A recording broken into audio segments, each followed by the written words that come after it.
जय गुरुदेव। स्वागत है आप सबका आपके अपने चैनल 1008 खेचरी विशेषज्ञ में। खेचरी मुद्रा सीखना इंटरनेट के माध्यम से पूर्णतः असंभव है, पर यदि आप इसे सीखना चाहते हैं या फिर आपके मन में इसे लेकर कोई भी संशय या फिर प्रश्न है, तो आप स्वयं पूज्य गुरुवर से संपर्क कर सकते हैं। संपर्क के सभी माध्यम आपको नीचे डिस्क्रिप्शन बॉक्स में और साथ ही वीडियो में भी उपलब्ध हो जाएंगे। परंतु आप सभी के अनुरोध पर आपके भक्ति मार्ग को प्रशस्त करने के लिए और आपके मन में उठने वाले संशयों को दूर करने के लिए हम लेके आते हैं कुछ खास वीडियो। तो इसी श्रृंखला में आज भी लेके आए हैं एक खास वीडियो। तो चलिए बिना देर किए करते हैं अपनी इस आध्यात्मिक यात्रा का शुभारंभ।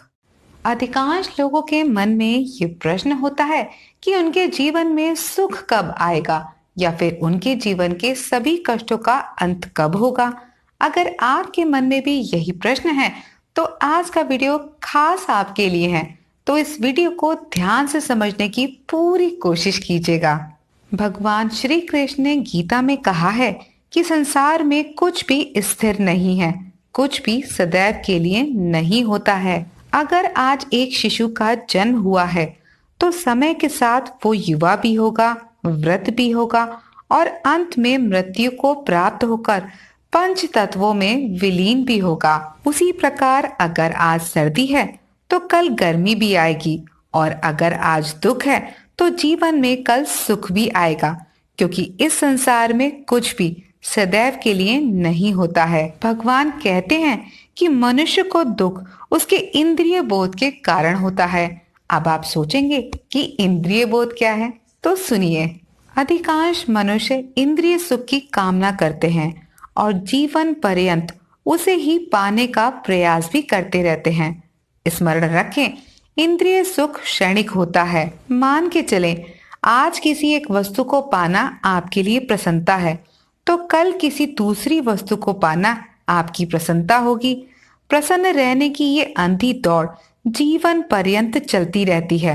मनुष्य क्षण भर सुखी होता है और फिर किसी दूसरी वस्तु का आकर्षण उसे दुखी करता है। इसे ही कहते हैं इंद्रिय बोध, अर्थात पदार्थों का इंद्रियों द्वारा बोध। अगर मनुष्य को सदैव सुखी रहना है तो उसे हर क्षण अपनी इंद्रियों को वश में रखने का प्रयास करना ही होगा, क्योंकि जो मनुष्य इंद्रियों का दास होता है उसका सांसारिक जीवन भले ही धन संपदा से क्यों ना भरा हो, परंतु उसका मन दुख और संताप से भरा रहता है। इसलिए दोबारा कहूंगी कि मन को नियंत्रण में रखने का प्रयास अवश्य करें, क्योंकि यही एक मार्ग है जो मनुष्य की बुद्धि को स्थिरता प्रदान करता है और उसे सही गलत की पहचान भी कराता है। और जब मन नियंत्रण में होता है तो मनुष्य को ये बोध भी स्वतः हो जाता है कि ना जीवन सदा के लिए है और ना ही दुख। और जब मनुष्य को ये अनुभव होता है तो वो जीवन के प्रत्येक क्षण के प्रति सजग और समर्पित हो जाता है।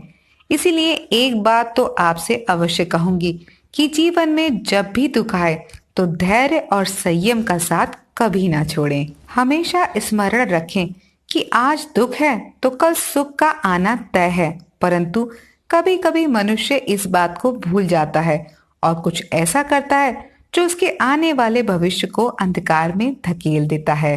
तो इसीलिए जीवन में जो भी करें बहुत सोच समझ कर ही करें, क्योंकि जीवन में करी हुई छोटी छोटी सी त्रुटियां भी जीवन के लिए उतनी ही घातक होती हैं जितने किसी नौका में छोटे छोटे छेद। उम्मीद करती हूँ मेरी बात आप तक पहुंची होगी।